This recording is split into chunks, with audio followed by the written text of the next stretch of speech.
As the first presenter, I am honored and happy to give the floor to Outi Lauhakangas, who will speak about the Finno-ugric nations or population living around the Baltic Sea. If my understanding is correct.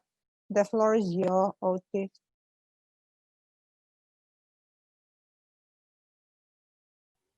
So, thank you.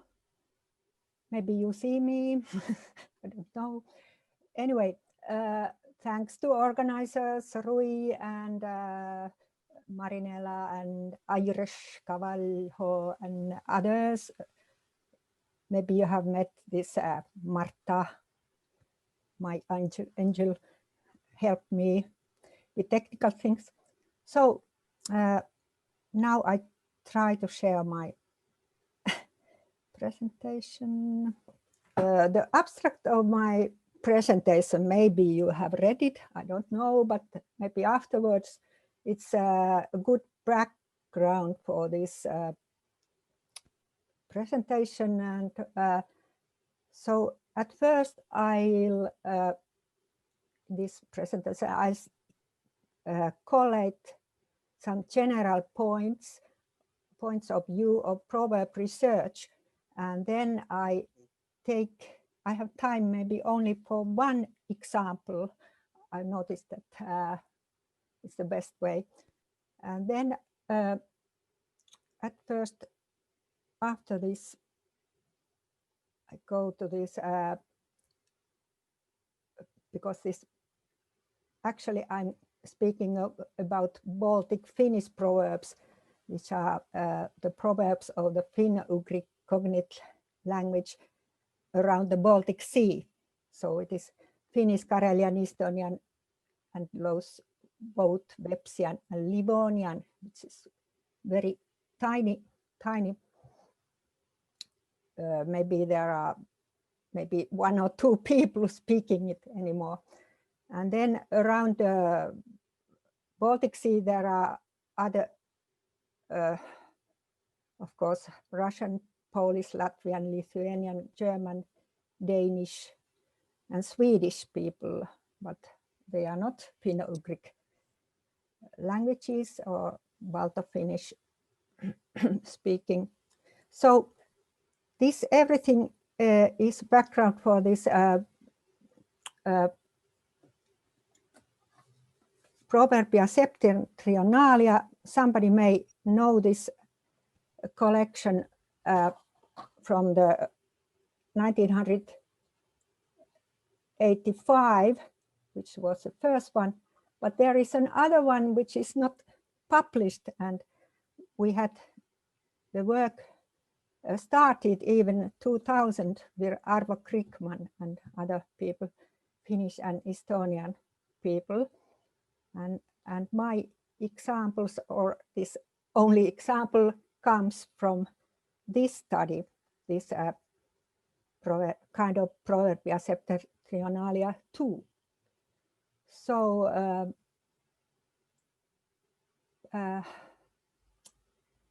so this it is really a larger material and goes even deeper to those Finnish, Karelian, Estonian, both Websian, Livonian proverbs. This comparison. And here again, this map, like maybe if you followed Lisa's presentation, he had also a map and about history of Finland. Then we must remember some important stages of contact Finland have had from this. We can start from those Hansa towns, from Lübeck, Danzig, Visby, Riga, and Novgorod. So, so we have had German, Latvian, and Lithuanian impact, and of course we were under Swedish rule, we Finnish people and Karelian people, and then in the 19th century we were an autonomous part of Russia. This huge part here. So thinking about the history of Finland and Estonia, so we can better understand the motives of two small people. I speak about Finland and Estonia. Two small people, scholars for cross-cultural comparisons. So I want to specify 3 different interests for this kind of cross-cultural comparison. And I start of those which is very common. We have even heard today about like those the Nargisa's presentation like this, that there are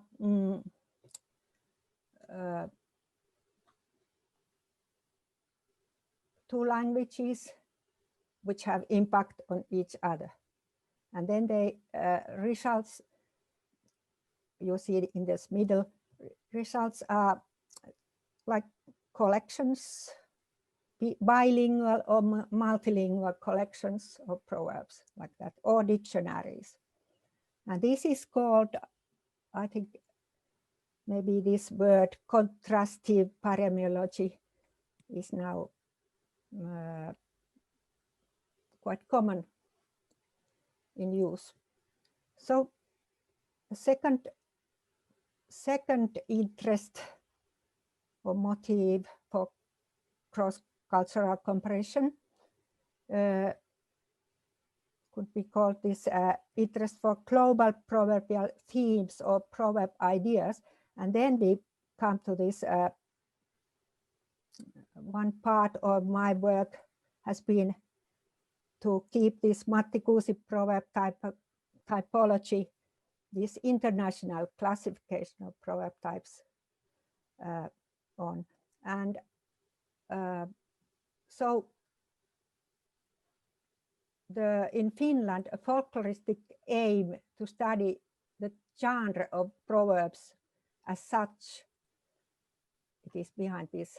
For a small nation, there was a strong interest of being an important part of the epics of the world. Finnish people with Kalevala, Estonian with Kalevipoik, and Latvia and Lithuania with Dainas. So thus Matti Kuusi made at first a profound study and collection of the oldest sediments of our proverb lore.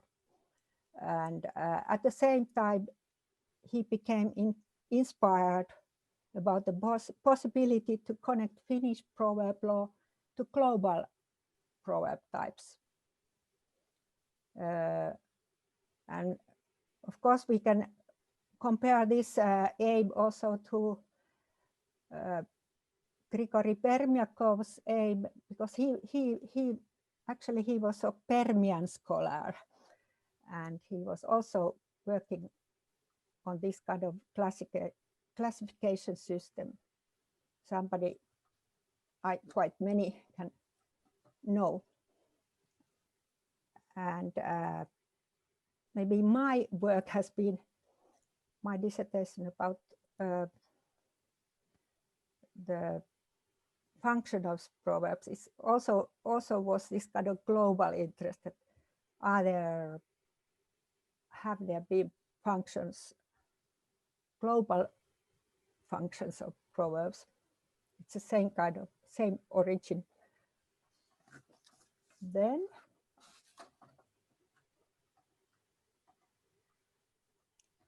so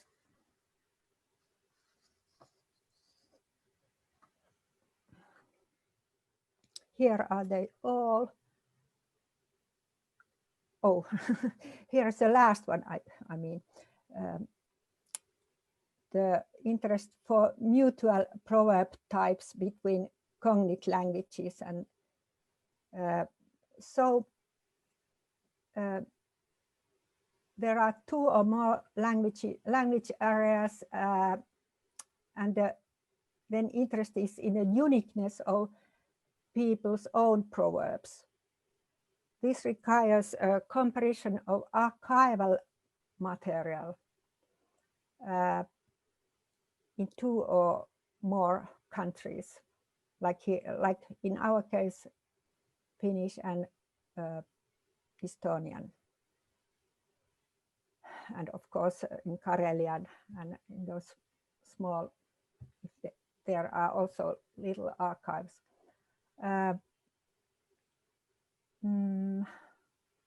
So this has been the aim of this, both Proverbia Septentrionalias.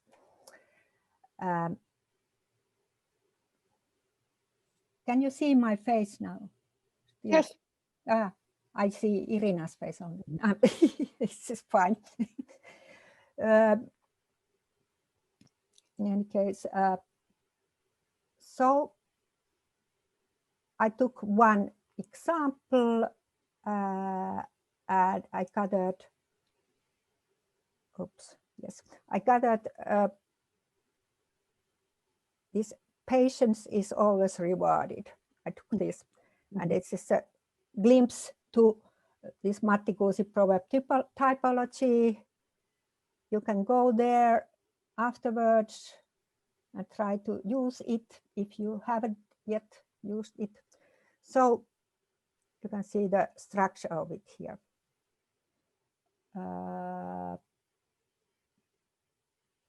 So you can see how this proverb is what is the group. It is about the enterprise, perseverance, and thoroughness is better than short-sightedness, giving up easily the easy way. So patience. So we go to this global type. You can see that there are Russian, Latvian, German, Swedish, and the in this global type is with patience you will win. Kärsivällisyydellä voitetaan. This is our beautiful language. Then Russian terpение и труд, все перетрут, or something like that. And Latvian and so on. Then we look at this one proverb type in this Proverbia Septentrionalia 2 material, and so we see here this in the first there is this kärsivä kaikki voittaa. It is the most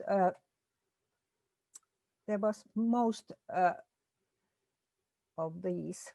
The patient, long-suffering or enduring one will win everything, everybody. So only 4 proverbs where this European kind of with patience you will win in this archival material. So you can see here the distribution is here.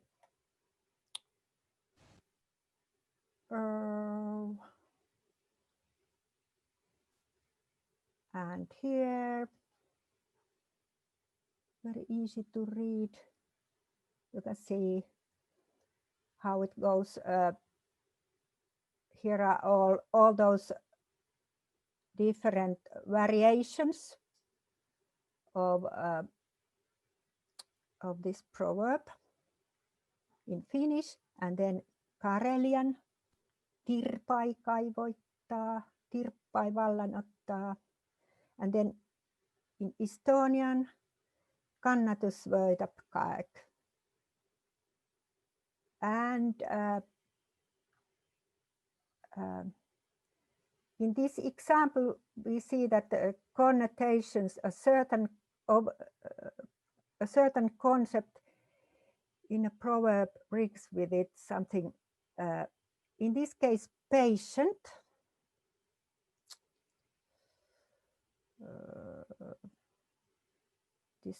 Here is patient.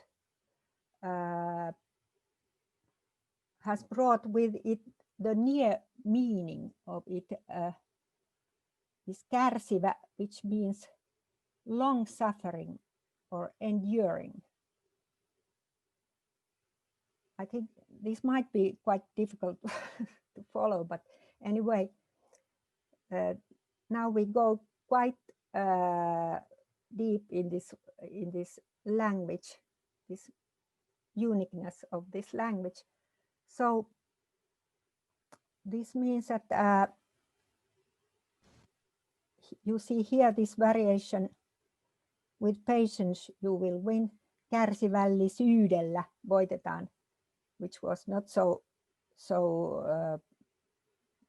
frequent. And also in Karelia, in Karelia there is only this one meaning, the patient, this tirpai. But in Estonia there is two meanings, the patient and also the kannatus means the patient or long suffering, like in Finland. Then you can see here also some references to Proverbia Septentrionalia 1, which is published. And there are those who endures and suffers, lives a long time, and then other hard work overcomes misfortune. And this first is also in Websian, and this is in both. So you can see this is we go very in details here. Then we go to the one variation of this proverb, which has been in Finnish material. And actually it is a two-part proverb. It is a two-part version of this Finnish or Estonian proverb. So here you can see that first there is this kärsivä kaikki voittaa, the patient long-suffering one will win everything. But there is a two-part, the second part is a pauper or cripple experience everything. They have been connected here. So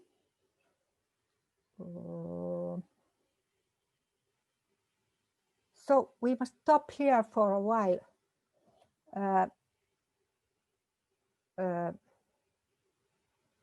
So the European, or also the Karelian or Estonian proverb is only one clause. But what is special in this Finnish two-part sentence, this two-part proverb? First, we would say that fixed parallelism is very typical for old Finnish proverbs, like in the lines of Finnish folk poetry, like in Kalevala or like that. And then this future that you have two parts of a proverb, in a proverb, it is a good source of variation because it has made combination of different proverbs possible. I don't mean that two-part proverbs are only Finnish, because of course there are in many other languages two-part proverbs, but this is an example of this, how they are combined. So I have also here Matti Kuusi even in 50s wrote about this thing, and he wrote about how two metaphors are illuminating one another, and they make one's thought jump at a universally valid realization and guideline. I must look at how much time do I have. Not so much. No, anyway. So also proverbs live in speech and in our minds, perhaps in clusters. And this is what I think I mean here, that they can be varied and combined often also in a humorous way. So you have in your mind this capacity to put different proverbs together and make a new one. And then I go to this proverb. What has happened there?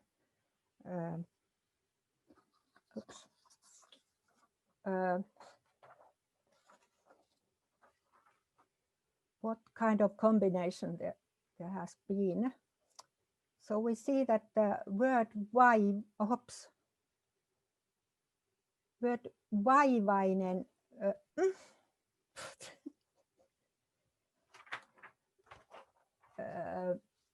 the one having illness and shortage of everything, it means. It is the extension here. And it is quite near this kärsivä, which means suffering, which is in the original proverb. So,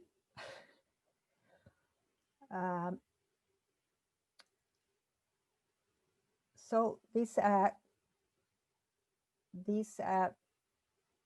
vaivainen, these illnesses and poor, it connects the first part, meaning to poor people's hard destiny. But if we think about the kind of original proverb, this European proverb, then the patient has nothing, has no connection to being poor or ill or like that. But then we must, how did this happen? Where did this come? And now we find another proverb, other two-part proverb, which we can say that it is a very old but still familiar proverb. So this an experienced man knows everything, and a pauper, a cripple, experience everything. This last part is common. The both have this last part. So we can see that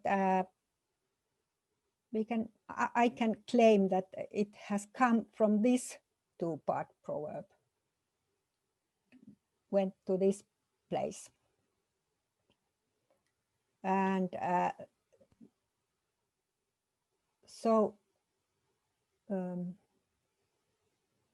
actually this last one is from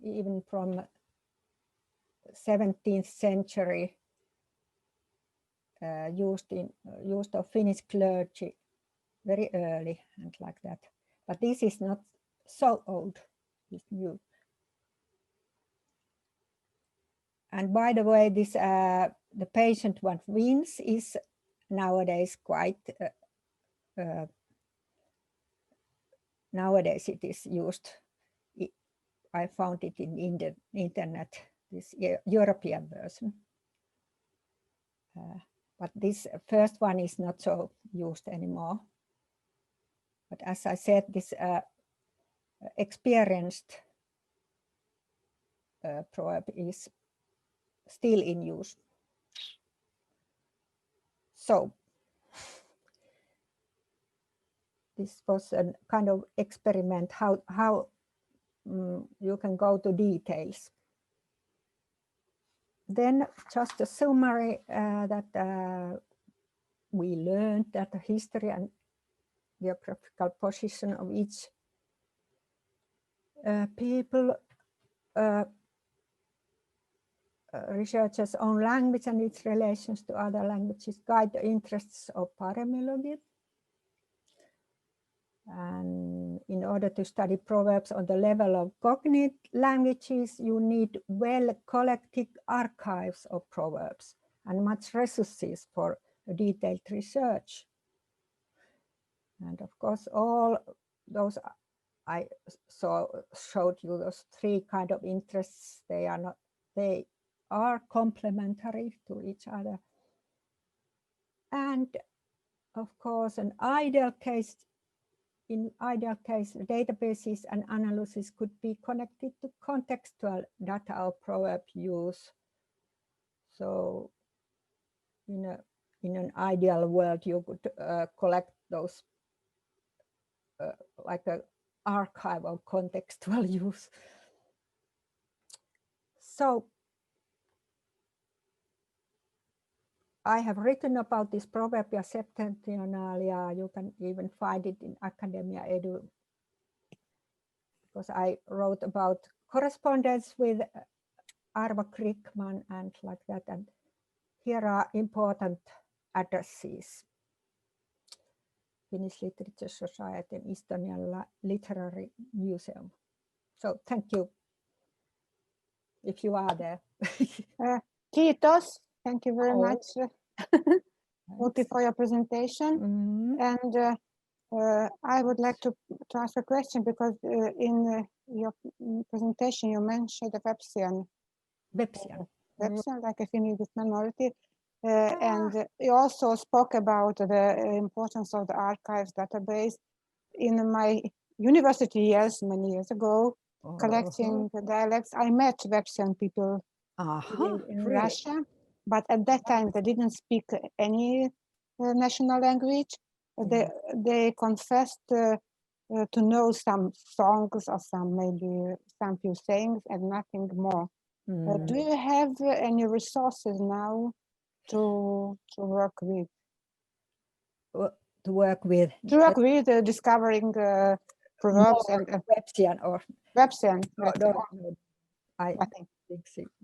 They are in those collections already collected. Okay. They are maybe 60s or are they 70s? Those they are there. And we have one more question from Nargiza, who presented this morning. She asked what is the specific feature of Finnish proverbs that differs from proverbs of other cultures?